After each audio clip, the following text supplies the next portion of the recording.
In Japan, there is something worse than death. It is being forgotten. This story was never forgotten.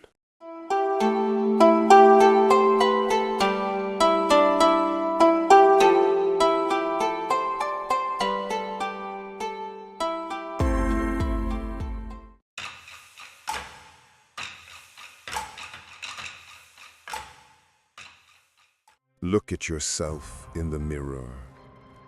Now, imagine that the reflection staring back at you is no longer yours, that it hates you, that it wants to punish you.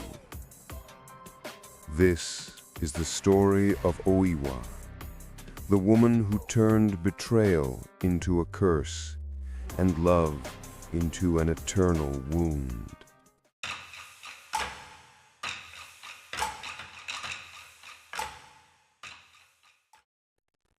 It was 17th century Japan, a time of promises, loyalty, and silent cruelty. Oiwa was the wife of Ieemon, a samurai without honor, ambitious and hungry for status. They lived modestly, sustained by her faithfulness and his deceit. But Ieemon wanted more, and he found both opportunity and damnation in another woman. The new woman's family had fortune, but there was one obstacle: Oiwa.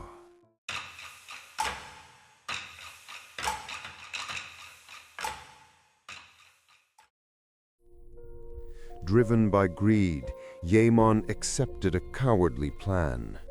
He gave Oiwa a medicine, claiming it was for her health, but it was poison. Over time, her face began to change. Her skin burned. Her eye gave way. The mirror became her enemy. She looked at herself and saw what true love becomes when it is betrayed.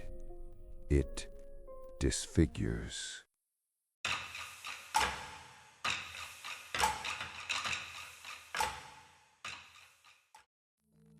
Pain turned into hatred, love into madness.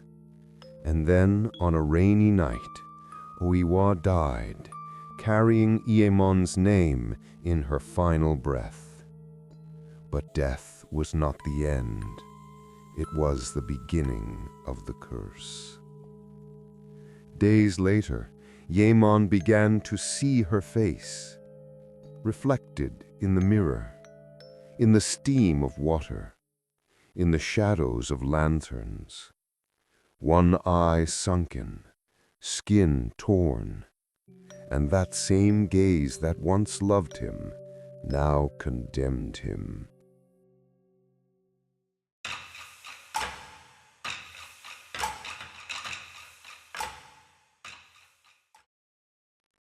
The human brain recognizes a face before it perceives danger.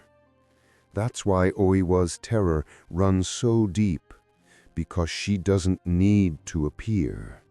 She is simply seen. They say Ieemon went mad. He tried to flee, to marry again, but in every bed, every candle, every dream, her face found him. Until one day, the mirror showed him what he feared most: himself, with Oiwa's face.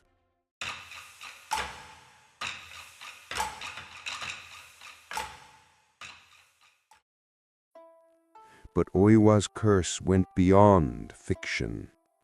For centuries, Japan has performed her tragedy in Yotutsuya Kaidan. And with every new performance, accidents would happen.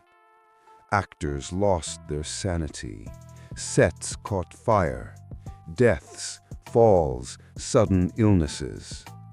That's why even today, before any new performance, actors visit Oiwa's grave at the Myogyoji Temple in Tokyo. They bring offerings, prayers, and ask for permission to tell her story, because those who speak her name without respect invite the gaze of one who never forgets.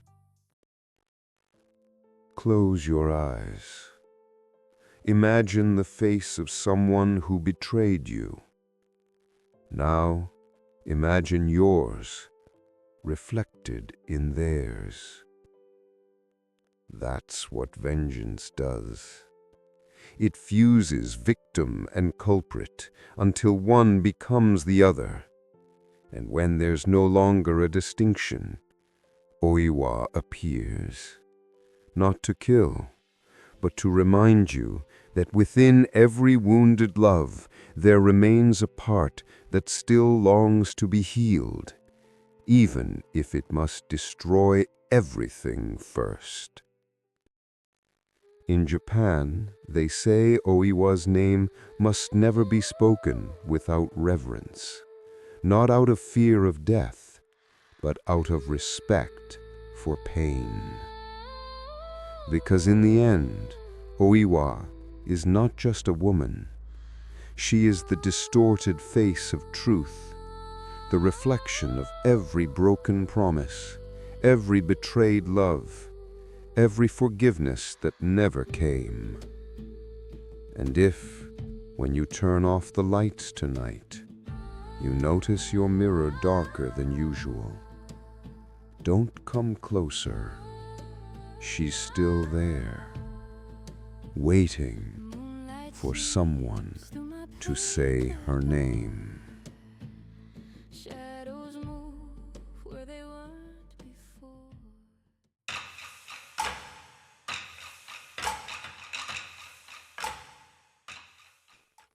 In feudal Japan, Okiku served the samurai Aoyama, a man who desired her. She rejected him. One day, one of the family's 10 porcelain plates disappeared. He accused her. She counted desperately, 1, 2, 3, up to 9. The 10th was never there. He offered forgiveness in exchange for her body. She refused. He killed her and threw her into the well. Days later, the guards heard a voice. Ichi, ni, san, shi, go, roku, shichi, hachi, kyu. And then the scream. The well still exists in Himeji Castle. Visitors swear they hear the counting at night. Count to 9 in your mind now. Do you feel the emptiness afterward? That's the same silence she's felt for centuries. The gap between justice and what was never repaired.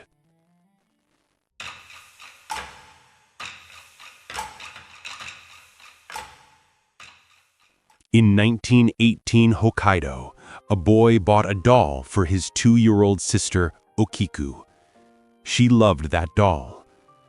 But a year later, the girl died. The family placed the doll on the family altar. And then the hair began to grow. Slowly, real, human. The family took the doll to Monenji Temple. The monks kept her in a glass box, and the hair keeps growing. Decades later, scientists analyzed the hair. It was human, from a child, and it was still active. The Okiku doll is a reminder. Love never completely dies, and sometimes it continues to watch over us.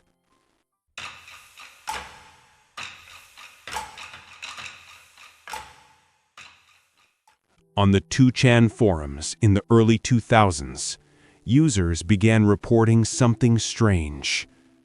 A white figure, far away, in the rice fields, moving, but without wind, elongated, undulating, as if dancing.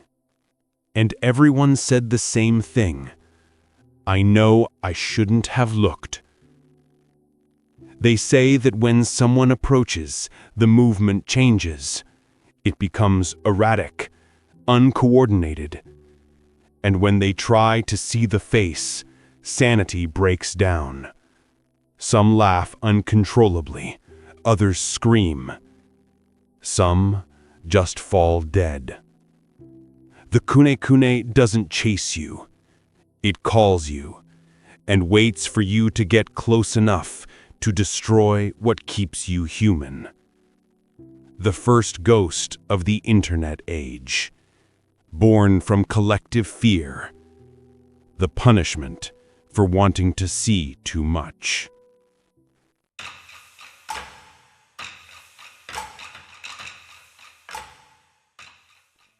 (2011) Tohoku tsunami, nearly 20,000 dead. Months later, taxi drivers in Ishinowaki began reporting something impossible. Soaked passengers, shivering with cold, giving addresses in completely destroyed areas. When they arrived at their destination, the back seat was empty, just a puddle of water, as if someone were still there. These stories aren't about ghosts. They're about grief, connection, respect. In Japan, refusing a ride, even to a spirit, would be a lack of compassion. Some drivers pay out of their own pockets. The soul just wanted to get home. The Japanese call this kore no norimono, the vehicles of the dead. When you're alone in a taxi, look in the rearview mirror only once. If you look twice, you might not like what you see. Now you know the story, but knowing doesn't protect you. In Japan there's a saying, shiru koto wa yobu koto. Knowing something is inviting it closer.